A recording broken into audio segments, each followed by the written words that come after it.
Baik, Assalamualaikum warahmatullahi wabarakatuh. Pada pertemuan pertama ini, pada mata kuliah Financial Management, kita akan membahas materi satu, yaitu konsep dasar Financial Management. Jadi sebelum lebih lanjut kita membahas secara mendalam tentang Financial Management, alangkah lebih baiknya kita memahami dulu konsep dasar dari Financial Management. Nah, tujuan berusaha. Nah, ada berbagai macam tujuan perusahaan, tapi secara umum yang pertama itu yaitu mencapai atau memperoleh laba maksimum untuk kemakmuran pemilik perusahaan serta menjaga kelangsungan hidup perusahaan. Yang selanjutnya adalah mencapai kesejahteraan masyarakat sebagai tanggung jawab sosial perusahaan. Nah, ini secara umum ada dua. Yang pertama itu adalah memaksimumkan laba, yang kedua itu ekspansi. Dengan cara apa ekspansi itu? Ya, yang pertama adalah mencapai kesejahteraan masyarakat. Nah, dalam hal ini adalah baik masyarakat secara eksternal maupun internal. Dalam hal ini kita tahu bahwa ada investor dan juga ada stakeholder. Selanjutnya, konsep dasar manajemen keuangan. Seperti kita ketahui, fungsi-fungsi perusahaan terdiri dari fungsi pemasaran. Seperti fungsi ini seperti jurusan di manajemen. Penjurusan di manajemen, yaitu ada empat penjurusan atau empat konsentrasi. Yang pertama itu adalah pemasaran, yang kedua ada produksi, yang ketiga ada keuangan, dan yang terakhir adalah personalia atau SDM. Nah, ini sebenarnya untuk jurusan manajemen itu memang untuk mencetak para manajer-manajer handal. Dalam hal ini ada manajer pemasaran, manajer produksi, manajer keuangan, dan manajer SDM. Nah, tetapi keberhasilan atau kegagalan usaha hampir sebagian besar sangat ditentukan oleh kualitas keputusan keuangan. Jadi meskipun, ambil contoh kecil aja, kita punya sebuah bisnis kecil ya. Nah, seakan-akan bisnis kita semisal jual apa baju ya, jual baju skala kecil. Dari segi penjualan, ya marketing itu bagus, produksi bagus, SDM sudah bagus, tetapi apa? Pencatatan keuangannya amburadul, ya tidak profesional. Nah, itu juga akan mempengaruhi. Oh, kok kalau saya lihat itu seakan-akan penjualannya itu bagus, tapi kok uangnya mana ya? Nah, kok nggak ada keuntungan? Kok jalan di tempat? Nah, itu kemungkinan ada di keputusan keuangan yang buruk. Nah, ada beberapa masalah yang sering dihadapi. Masalah yang sering timbul dan dihadapi oleh seorang manajer keuangan adalah yang pertama itu, apakah investasi tersebut profit? Nah, ini. Yang kedua, dari manakah dana sumber pembiayaan investasi itu diperoleh? Yang ketiga, berapa besar kas yang harus selalu ada? Yang keempat, kredit macam apa yang yang akan diberlakukan untuk konsumen? Selanjutnya ada berapa persediaan yang harus dipertahankan. Nah, pertanyaan-pertanyaan ini itu dipecah menjadi beberapa materi yang nanti kita akan mendalami. Dan selanjutnya, haruskah laba yang diperoleh dipertahankan, diinvestasikan, atau dibagikan? Nah, dalam hal ini, kalau laba itu dipertahankan menjadi laba ditahan, kalau dibagikan menjadi dividen. Nah, bagaimana kebijakan dividen yang optimal? Dan yang terakhir, bagaimana keseimbangan antara risiko dan tingkat keuntungan?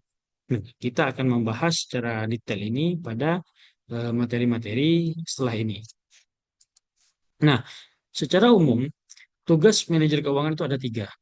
Yang pertama adalah keputusan investasi, use of fund. Yang kedua adalah keputusan pemenuhan kebutuhan dana, source of fund. Yang ketiga adalah kebijakan dividen atau dividen policy. Nah, definisi manajemen keuangan. Sebelum kita bicara tentang materi yang lain, di mana materi yang lain itu kita akan membahas tentang rumus dan secara mendalam tentang istilah-istilah dalam dunia keuangan, maka kita harus tahu dulu manajemen keuangan itu apa sih? Itu dasar, dasar dalam kita mendalami lebih dalam lagi. Maka kita harus tahu dasarnya dulu. Jadi manajemen keuangan atau financial management yang akan kita pelajari itu sebenarnya apa? gitu ya. Jadi segala aktivitas perusahaan yang berhubungan dengan bagaimana perusahaan memperoleh dana, menggunakan dana, dan mengelola aset sesuai dengan tujuan perusahaan secara menyeluruh. Itu yang pertama.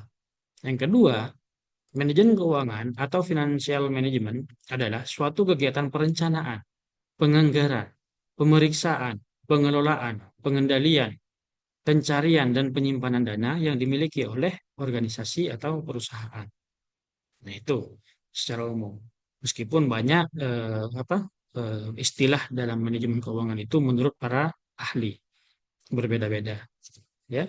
Sesuai dengan kita mau merujuk ke bukunya siapa, gitu ya. Nah, sekarang ruang lingkup manajemen keuangan. Yang pertama adalah manajemen keuangan menyangkut kegiatan-kegiatan perencanaan, analisis, dan pengendalian kegiatan keuangan terkait dengan bidang-bidang yang menjadi tanggung jawab manajer keuangan. Selanjutnya, ruang lingkup manajemen keuangan secara skematis dapat digambarkan sebagai berikut. Nah, ini ya, ada 3 segmen. Yang pertama ada aktiva perusahaan, yang sebelah kanan ada pasar uang atau pasar modal. Ini sumber dana. Nah, jadi manajer keuangan itu ada di tengah-tengah antara perusahaan sama sumber dana. Ya. Jadi bagaimana keputusan manajer keuangan itu? Ada di antara dua sektor ini. Nah, perhatikan. Yang pertama, aliran kas dari investor. Yang kedua, alokasi dana untuk operasi perusahaan. Jadi semisal, contoh ya, kan ada panah itu. Ada panah nomor 1. Nah, itu semisal dari investor, dari pasar uang atau pasar modal. Masuk ke manajer keuangan. Setelah itu manajer keuangan itu mau mengalokasikan dananya untuk operasi apa? Operasional perusahaan itu seperti apa. Nah, itu keputusannya ada di tengah-tengah, ada di manajer keuangan. Selanjutnya yang ketiga, aliran kas hasil operasi perusahaan. Jadi, kalau sudah masuk dan ditentukan oleh manajer keuangan, uang itu mau dijadikan apa? Nah, selanjutnya, aliran kas hasil operasional tadi itu yang sudah dikelola di perusahaan, ya, itu mau diapain? Nah, itu masuk ke aliran kas nanti. Dan yang 4A itu ada 4A, ada 4B. Ya. Nah, kita bahas 4A dulu. 4A dulu itu adalah panah yang lurus ke pasar uang yang di bawah. Ya, mungkin gambarnya agak membingungkan ya. Nah, itu pembayaran dividen.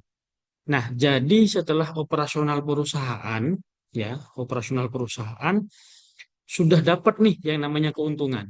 Nah, manajer keuangan itu juga punya apa? Punya hak ya atau mengambil keputusan apakah keuntungan itu akan dijadikan dikelola lagi untuk keperluan perusahaan, itu namanya adalah laba ditahan di 4B. Nah, kalau sudah cukup dan ada lebihnya keuntungan itu dibagikan ke investor tadi, ya, di nomor 1 tadi itu, investor itu namanya dividen. Nah, jadi kalau laba itu diberikan ke investor namanya dividen, kalau dikelola lagi untuk ekspansi perusahaan atau kepentingan perusahaan itu namanya laba ditahan. Jadi beda, sama-sama keuntungan, tapi statusnya seperti apa? Nah, itu berbeda. Kalau dibagikan menjadi dividen, kalau dikelola lagi itu menjadi laba ditahan. Nah, konsep-konsep dasar manajemen keuangan, ya. Semua aktivitas yang dilakukan oleh perusahaan yang berhubungan dengan usaha untuk memperoleh sumber dana dengan biaya yang relatif murah dan usaha untuk menggunakan dana tersebut secara efisien. Jadi kita dapat menarik kesimpulan fungsi-fungsi manajemen keuangan itu yang pertama itu financing, investment, dan dividend policy. Financing itu adalah pendanaan, ya. Yang kedua adalah investment, mau diapakan dana itu. Nah, setelah dikelola dana itu, makanya dividen policy itu tadi. Apakah itu perlu dikelola lagi menjadi laba ditahan atau dibagikan sebagai dividen? Kebijakan dividen. Ya. Nah, yang pertama adalah investment decision. Ya, investasi diartikan sebagai penanaman modal perusahaan pada aktiva real maupun aktiva finansial. Keputusan finansial merupakan keputusan terhadap aktiva apa yang akan dikelola oleh perusahaan. Keputusan investasi akan berpengaruh langsung terhadap besarnya rentabilitas investasi atau return on investment. Kalau kita bicara rasio profitabilitas itu ada ROI, nah itu return on investment dan aliran kas perusahaan pada masa yang akan datang.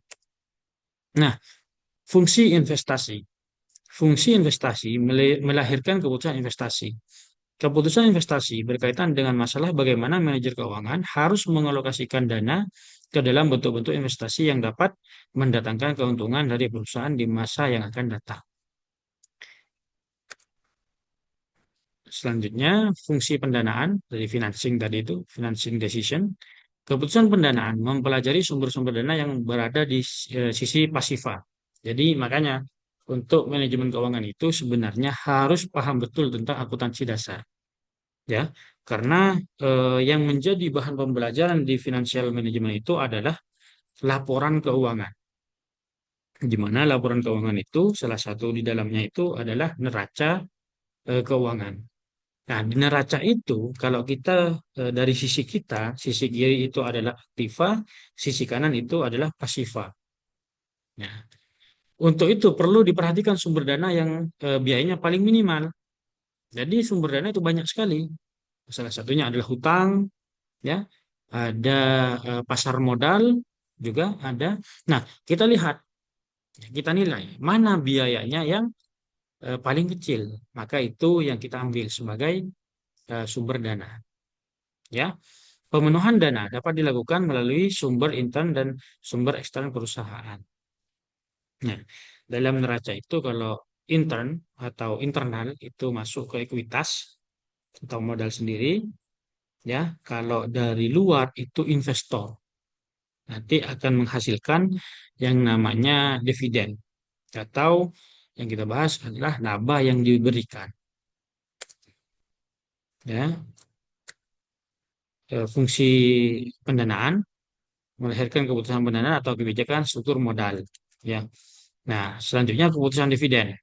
Nah, ini keputusan ini dilakukan untuk menentukan yang pertama besarnya persentase laba yang dibagikan kepada para pemegang saham dalam bentuk cash dividen. Yang kedua, stabilitas dividen yang akan dibagikan. Yang ketiga, dividen saham atau stock dividen. Yang keempat, pemecahan saham atau stock split dan penarikan kembali saham yang beredar. Itu adalah berbagai macam bentuk dividen. Ya, bisa kita cash, ya, bisa dalam bentuk stok, ya, atau saham. Nah, fungsi pembagian laba melahirkan keputusan dividen. Ya, jadi kalau sudah terciptanya laba dari operasional sebuah perusahaan, maka melahirkan keputusan dividen. Yang di sini keputusan dividen itu murni dilakukan oleh manajer keuangan. Ya, ada beberapa. Yang pertama adalah besarnya persentase laba yang dibagikan. Yang kedua adalah stabilitas dividen. Yang ketiga adalah dividen saham atau stok dividen yang tadi. Yang keempat adalah pemecahan dividen atau stock split. Yang kelima adalah penarikan kembali saham yang beredar. Tujuan manajemen keuangan yang pertama adalah maksimalisasi nilai perusahaan. Dalam hal ini bisa kita lihat ada ekspansi pasar dan lain-lain.